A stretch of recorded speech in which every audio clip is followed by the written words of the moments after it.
হরে কৃষ্ণ। ষষ্ঠীর দিনে মায়ের বোধন হয়, এই কথাটি আমরা সবাই জানি, কিন্তু বোধন কথাটির আসল অর্থ কি আর কেনই বা এই বোধন করা হয়, এই সব কথাই আজকের ভিডিও থেকে জেনে নেব। বোধন শব্দটি হলো চলিত ভাষা, আর শাস্ত্রে বোধন কথার অর্থ হলো কল্পারম্ভ।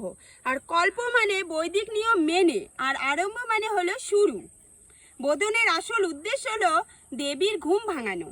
আমাদের শাস্ত্রে বলা হয়েছে যে আমাদের এক বছরে দেবতাদের একদিন, আর আমাদের 6 মাসে দেবতাদের একদিন, আর আমাদের 6 মাসে দেবতাদের এক রাত্রি হয়।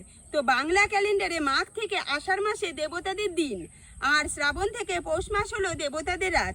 সেই মতনই আশ্বিন মাসটা দেবীর ঘুমের সময়।